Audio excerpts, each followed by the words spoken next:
Guys time ಬಂದ್ಬಿಟ್ಟು 3:30 ಆಗ್ತಿದೆ. So ನಾವು ಇವಾಗ ಟಿಕೆಟ್ಸ್ ತೊಗೊಳಕ್ಕೆ ಅಂತ ಓಡ್ತಾ ಇದ್ದೀವಿ. ಜನ ಮಾತ್ರ ಫುಲ್ಲು ತುಂಬ್ಕೊಂಡ್ಬಿಟ್ಟಿದ್ದಾರೆ. ಗೈಸ್ ಹೇಗಿದ್ದೀರಾ ಎಲ್ಲರೂ ಚೆನ್ನಾಗಿದ್ದೀರಾ ಅಂತ ಅಂದ್ಕೊಂಡಿದ್ದೀನಿ. So welcome back to my new vlog. ಇವತ್ತು ನಾನು ಒನ್ ಆಫ್ ದಿ ಅಲ್ಲ, ನನ್ನ ಓನ್ಲಿ ಫೇವ್ರೆಟ್ ಪ್ಲೇಸ್ಗೆ ಹೋಗ್ತಾ ಇದ್ದೀವಿ, ತಿರುಪತಿಗೆ. ಸೊ ಎಷ್ಟೋ ಜನಕ್ಕೆ ತಿರುಪತಿಗೆ ಹೋಗಿರ್ತೀರ, ಬಟ್ ಸುತ್ತಮುತ್ತ ಎಷ್ಟೋ ಜಾಗಗಳಿರುತ್ತೆ. ಸೊ ಅದೆಲ್ಲ ಮಿಸ್ ಮಾಡ್ಕೊಂಡಿರ್ತೀರ. ಆ ಮಿಸ್ ಮಾಡ್ಕೊಂಡಿರೋ ಜಾಗನೆಲ್ಲ ಎಕ್ಸ್ಪ್ಲೋರ್ ಮಾಡ್ತೀನಿ. ಸೊ ಈಗಾಗಲೇ ಟೈಮ್ ಅಂದ್ಬಿಟ್ಟು 2 ಗಂಟೆ ಆಗ್ತಾ ಇದೆ.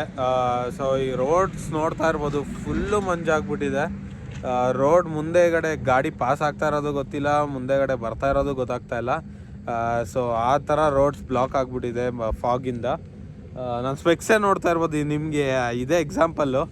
ಫುಲ್ಲು ಹಾಗೆ ಫಾಗ್ ತುಂಬ್ಕೊಂಬಿಟ್ಟಿದೆ.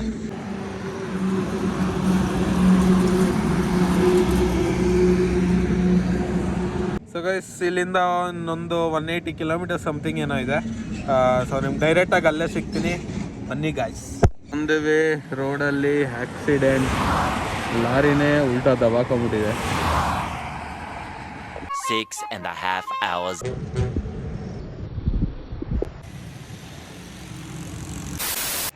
ಸೊ ಗೈಸ್ ನಾವು ಇನ್ನೂ ತಿರುಪತಿ ರೀಚ್ ಆಗಿಲ್ಲ. ತಿರುಪತಿ ರೀಚ್ ಆಗೋಕ್ಕಿಂತ ಮುಂಚೆ ಇನ್ನೂ ಕೆಲವೊಂದು ದೇವಸ್ಥಾನಗಳು ನೀವು ನೋಡೋದಿದೆ. ಸೊ ಆ ಕೆಲವೊಂದು ದೇವಸ್ಥಾನದಲ್ಲಿ ಮೊದಲನೇ ಒಂದು ದೇವಸ್ಥಾನ, ಅದು ಕಾಣಿಪಾಕಂ ದೇವಸ್ಥಾನ ಇವಾಗ ತೋರಿಸ್ತೀನಿ ನೋಡಿ.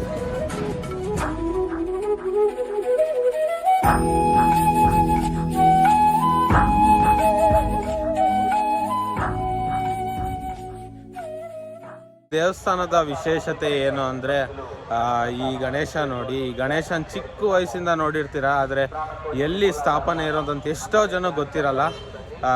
ಸೊ ಗಣೇಶ ಸ್ಥಾಪನೆ ಆಗಿರುವ ಜಾಗದಲ್ಲೇ ನಾವಿದ್ದೀವಿ ಈಗ. ಸೊ ಬನ್ನಿ ಎಕ್ಸ್ಪ್ಲೋರ್ ಮಾಡೋಣ ನಮ್ಮ ಕಾಣಿಪಾಕಂನ. ಗೈಸ್ ಇದೆ ದೇವಸ್ಥಾನದ ಕಲ್ಯಾಣಿ. ಸೊ ಎಷ್ಟು ನೀಟಾಗಿ ಮೇಂಟೈನ್ ಮಾಡಿದ್ದಾರೆ ನೋಡಿ, ಸಕ್ಕತ್ತಾಗಿ ಮೇಂಟೈನ್ ಮಾಡಿದ್ದಾರೆ. Clean water. ಗೈಸ್ ಈ ದೇವಸ್ಥಾನದ ವಿಶೇಷತೆ ಏನು ಅಂದರೆ, ಇಲ್ಲಿ ನಮ್ಮ ತಿರುಮಲ ವೆಂಕಟೇಶ್ವರ ಸ್ವಾಮಿ ಅವರ ವಿಗ್ರಹ ಹೆಂಗೆ ಯಾರು ಏನು ಕೆತ್ತಿಲ್ವೋ, ಸೊ ಅದೇ ಥರ ಇಲ್ಲೂ ನಮ್ಮ ಗಣೇಶ ವಿಗ್ರಹವನ್ನು ಯಾರು ಕೆತ್ತಿಲ್ಲ, ತಾನಾಗೆ ಬಾವಿಯಲ್ಲಿ ಉತ್ಪತ್ತಿ ಆಗಿರೋ ವಿಗ್ರಹ ಇದು. ಸೊ ಅದೇ ಆ ಗರ್ಭಗುಡಿ ನೀವು ನೋಡ್ತಾ ಇರ್ಬೋದು, ಗೋಪುರ ಅಲ್ಲಿ. ಗೈಸ್ ಅಲ್ಲಿ ಗೋಪುರ ನೋಡ್ತಾ ಇದ್ದೀರಲ್ಲ, ಸೊ ಅದೇ ಗರ್ಭಗುಡಿ, ಅಲ್ಲೇ ನಮ್ಮ ಗಣೇಶ ಇರೋದು. ಗೈಸ್ ಇಲ್ಲಿ ಫೋನ್ ಅಲೋ ಮಾಡಲ್ಲ, ಬ್ಯಾಗ್ ಅಲೋ ಮಾಡಲ್ಲ, ಎಲ್ಲದಕ್ಕೂ ಸಪ್ರೇಟಾಗಿ ಒಂದು ಕೌಂಟ್ರ್ ಇರುತ್ತೆ. ಸೊ ಅಲ್ಲಿ ಕೊಟ್ಟು ನಾವು ದರ್ಶನಕ್ಕೆ ಹೋಗ್ಬೇಕು. 1 hour later. ನಮ್ಗೆ ಇವಾಗ ಸಕ್ಕದಾಗಿ ದರ್ಶನ ಆಯಿತು ನಮ್ಮ ಗಣೇಶದು. ಸೊ ಇವಾಗ ನೆಕ್ಸ್ಟ್ ಜಾಗಕ್ಕೆ ಹೋಗ್ತಾ ಇದ್ದೀವಿ, ಅರಗೊಂಡ ಅಂತ. ಸೊ ಗೈಸ್ ಎಷ್ಟೋ ಜನಕ್ಕೆ ಇಲ್ಲಿರೋ ಬಿಸಿಲು ಮಾತ್ರ ತಡೆಯೋಕ್ಕಾಗ್ತಿಲ್ಲ, ಅವೇ ಬರುತ್ತಲ್ಲ, ತಡೆಯೋಕೆ ಆಗೋದೇ ಇಲ್ಲ. ಸೊ ಅದಕ್ಕೆ ಚಿಲ್ ಆಗ್ತಾ ಇದೀವಿ ಇವಾಗ. ಸೊ ಗೈಸ್ ನಿಮ್ಗೆ ಇಲ್ಲೇ ಶಿವನ ದೇವಸ್ಥಾನ ಕೂಡ ಇದೆ. ಸೊ ಇಲ್ಲಿ ಕಾಣಿಪಾಕಂ ಗಣೇಶ ಟೆಂಪಲ್ ಆದರೆ ಇಲ್ಲಿ ಶಿವನ ದೇವಸ್ಥಾನ ಇದೆ, ಇಲ್ಲೂ ವಿಸಿಟ್ ಮಾಡ್ಬೋದು. 2 hours later.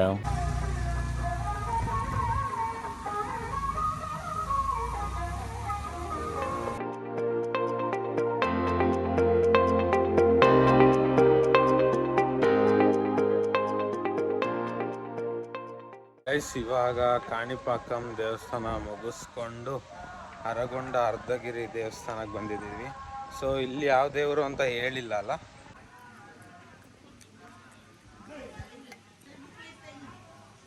ನಮ್ಮ ಆಂಜನೇಯ ದೇವಸ್ಥಾನ ನೋಡಿ, ಇದೇ ಅರಗೊಂಡ ಅರ್ಧಗಿರಿ. ಗೈಸ್ ಈ ದೇವಸ್ಥಾನದ ಪುಷ್ಕರಣಿ ತೀರ್ಥಂ ಅಂತ ಇಲ್ಲಿ ಬರೆದಿದ್ದಾರೆ.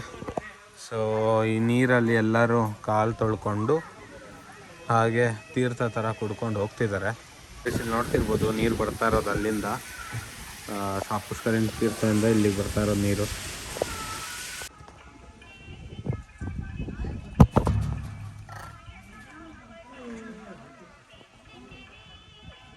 ನಮ್ಮ ಅರ್ಧಗಿರಿ ಅರಗೊಂಡ ದೇವಸ್ಥಾನ, ನಮ್ಮ ಆಂಜನೇಯ ದೇವಸ್ಥಾನ, ಒಳ್ಳೆ ದರ್ಶನ ಅಂತೂ ಆಯಿತು. ಇನ್ನೊಂದು ಏನಂದರೆ, ಎಷ್ಟೋ ಜನ ತಿರುಪತಿಗೆ ಹೋಗೋರು ಫಸ್ಟು ಕಾಣಿಪಾಕಂಗೆ ಬಂದು ಆಮೇಲೆ ಅರ್ಧಗಿರಿಗೆ ಬಂದು ಆಮೇಲೆ ತಿರುಪತಿಗೆ ಹೋಗ್ತಾರೆ. ಇಲ್ಲಾಂದರೆ ತಿರುಪತಿಗೆ ಹೋಗ್ಬಿಟ್ಟು ಬಂದು ಕಾಣಿಪಾಕಂಗೆ ಹೋಗ್ತಾರೆ. ಸೊ ಆ ಥರ ಮಾಡ್ತಾರೆ. ಸೊ ಇಲ್ಲಿ ಊರಿನ ಜನರೆಲ್ಲ ಏನು ಮಾಡ್ತಾರೆ ಅಂದರೆ ಫಸ್ಟು ಕಾಣಿಪಾಕಂಗೆ ಹೋಗ್ಬಿಟ್ಟು ಆಮೇಲೆ ತಿರುಪತಿಗೆ ಹೋಗ್ತಾರೆ. ಗೈಸ್ ನಾನು ಬರೀ ದೇವಸ್ಥಾನನ ಏನಕ್ಕೆ ಎಕ್ಸ್ಪ್ಲೋರ್ ಮಾಡ್ತಾಯಿದ್ದೀನಿ ಇವಾಗ ಅಂದರೆ ನಾನು ಯಾವುದೇ ಶಿಲೆ ಆಗಿ ಕೆತ್ತಿರೋ ದೇವಸ್ಥಾನ ಯಾವುದು ತೋರಿಸ್ತಾ ಇಲ್ಲ, ಎಲ್ಲ ಒಂದು ಹಿಸ್ಟ್ರಿ ಇರೋ ದೇವಸ್ಥಾನ ನಾನು ತೋರಿಸ್ತಾ ಇದ್ದೀನಿ ನಿಮಗೆಲ್ಲ. ಎಲ್ಲ ಎಕ್ಸ್ಪ್ಲೋರ್ ಮಾಡ್ತಾಯಿದ್ದೀನಿ. ಗೈಸ್ ನೀವು ಏನಾದರೂ ತಿರುಪತಿಗೆ ಬರಬೇಕು ಅಂತ ಅಂದ್ಕೊಂಡಿದ್ದಾಗ ಈ 2 ದೇವಸ್ಥಾನನೂ ಖಂಡಿತ ವಿಸಿಟ್ ಮಾಡಿ. ಆ್ಯಕ್ಚುಲಿ ಬೆಂಗಳೂರಿಂದ ತಿರುಪತಿಗೆ ಹೋಗೋ ದಾರಿಲಿ ಫಸ್ಟು ಸಿಗೋ ಟೆಂಪಲ್ಸ್ ಇವೆರಡು. ಸೊ ಇವೆರಡನ್ನ ವಿಸಿಟ್ ಮಾಡ್ಕೊಂಡು ಆಮೇಲೆ ತಿರುಪತಿ ಹತ್ರ ಹೋಗಿ. ಇವಾಗ ಸೀದಾ ತಿರುಪತಿ ಹತ್ರ ಹೋಗೋಣ. ಅಲ್ಲೂ ಕೆಳಗೆ ದೇವಸ್ಥಾನಗಳಿದೆ. ಸೊ ಅಲ್ಲಿ ಯಾವ ದೇವಸ್ಥಾನ ಹೆಂಗೆ ಅಂತ ಎಕ್ಸ್ಪ್ಲೋರ್ ಮಾಡ್ತೀನಿ, ಬನ್ನಿ ಗೈಸ್. ಸೊ ಗೈಸ್, ಎಷ್ಟೋ ಜನ ತಿರುಪತಿ ಹೋಗೋ ರೂಟಲ್ಲಿ ಇದೊಂದು ಅಬ್ಸರ್ವ್ ಮಾಡೋದು ಮರ್ತುಬಿಟ್ಟಿರ್ತಾರೆ, ಅದೇ ಚಂದ್ರಗಿರಿ ಫೋರ್ಟು. ಸೊ ನಮ್ಮ ಕೃಷ್ಣದೇವರಾಯ ಆಳಿದ ಊರಿದು, ತನ್ನ ಕೋಟೆ ಹೆಸರು ಚಂದ್ರಗಿರಿ ಫೋರ್ಟ್ ಅಂತ ಇಲ್ಲಿ ತಿರುಪತಿಲಿ. ಸೊ ನೋಡ್ತಿರ್ಬೋದು ನೀವು ಚಂದ್ರಗಿರಿ ಫೋರ್ಟ್ ಇಲ್ಲಿ. ಸೊ ಇದೇ ನಮ್ಮ ಕೃಷ್ಣದೇವರಾಯ ಆಳಿದ ಕೋಟೆ, ನಿಮ್ಗೆ ಕಾಣಿಸ್ತಿರ್ಬೋದು ಇಲ್ಲಿ ಸ್ಟ್ರೈಟಾಗಿ. ಸೊ ಅಲ್ಲಿಗೆ ಹೋಗೋಕ್ಕಂತೂ ಆಗಲ್ಲ, ಬಟ್ ಕೋಟೆ ಮಾತ್ರ ನೀಟಾಗಿ ಕಾಣಿಸುತ್ತೆ. ಅದೇ ಚಂದ್ರಗಿರಿ ಫೋರ್ಟು. ಸೊ ಗೈಸ್, ಇನ್ನೊಂದೇನೆಂದರೆ ಅಲ್ಲಿ ಕೋಟೆ ಆದರೆ ಇಲ್ಲಿ ಕೃಷ್ಣದೇವರಾಯರು ಯಾರಿಗಾದ್ರೂ ಶಿಕ್ಷೆ ಕೊಡಬೇಕು, ಮರಣದಂಡನೆ ಕೊಡಬೇಕು ಅಂದಾಗ ಅಲ್ಲಿ ನಿಮಗೆ ಆರ್ಸ್ ಥರ ಕಾಣಿಸ್ತಿದೆಯಲ್ಲ ಒಂದು ಚಿಕ್ಕದಾಗಿ, ಅಲ್ಲೂ ಬಂದು ಎಲ್ಲ ಸೂಸೈಡ್ ಥರ ಮಾಡಿಬಿಟ್ಟಿರೋರಂತೆ, ಹ್ಯಾಂಗ್ ಮಾಡ್ತಿದ್ರಂತೆ ಜನರನ್ನ. ಸೊ ಅಲ್ಲೇ ಶಿಕ್ಷೆ ಮರಣದಂಡನೆ ನಡೆಯೋ ಜಾಗ ಅದು. ಸೊ ಗೈಸ್, ನಾವು ಈಗ ಆಂಜನೇಯ ಸ್ವಾಮಿ ದರ್ಶನ ತಗೊಂಡು ಅಲ್ಲಿಂದ ತಿರುಪತಿ ಹೋಗೋ ರೂಟಲ್ಲೇ ಒಂದು ದೇವಸ್ಥಾನಕ್ಕೆ ಬಂದಿದ್ದೀವಿ. ಅದೇ ಒಕ್ಕುಲ ಮಾತಾ ದೇವಸ್ಥಾನ, ಹಿಂದೆ ನೋಡ್ತಿರ್ಬೋದು. ಜಸ್ಟ್ ಒಂದು ಕಲ್ಲು ಅಷ್ಟೇ, ಒಂದು ದೊಡ್ಡ ಬಂಡೆ ಕಲ್ಲಿತ್ತು ಮೊದಲು. ಇವಾಗೆಲ್ಲ ಹೊಡೆದಾಕಿ ಸೈಡಲ್ಲೆಲ್ಲ ಸಖತ್ತಾಗಿ ಇವಾಗ ಬಿಲ್ಡ್ ಮಾಡಿದ್ದಾರೆ. ಸೊ ಸಖತ್ತಾಗಿ ರೆನೋವೇಷನ್ ಮಾಡಿದ್ದಾರೆ.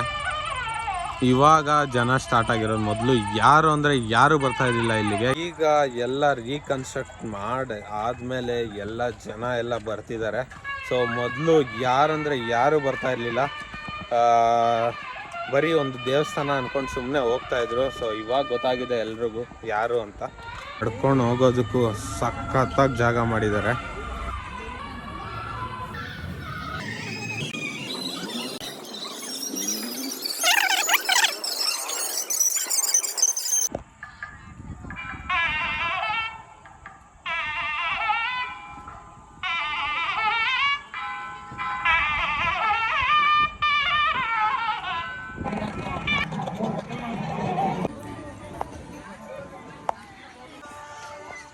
ಗೈಸ್, ಮೇಲ್ಗಡೆಯಿಂದ ವ್ಯೂ ನೋಡಿ ಎಷ್ಟು ಸಖತ್ತಾಗಿ ಕಾಣ್ತಿದೆ.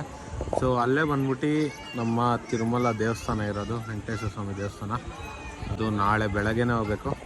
ಈ ದೇವಸ್ಥಾನದ ಇತಿಹಾಸ ಏನಂದರೆ, ಈ ಕೃಷ್ಣದೇವರಾಯ ಅವರ ಹತ್ರ ಏನೇನು ಆ ಸಂಪತ್ತು, ಏನೇನು ಲೂಟ್ ಇತ್ತೋ, ಸೊ ಆ ಲೂಟ್ನೆಲ್ಲ ನೋಡಿ ಹೈದರಾಲಿ ಮತ್ತು ಟಿಪ್ಪು ಸುಲ್ತಾನ್ ಅವರು ಅಟ್ಯಾಕ್ ಮಾಡ್ತಾರೆ.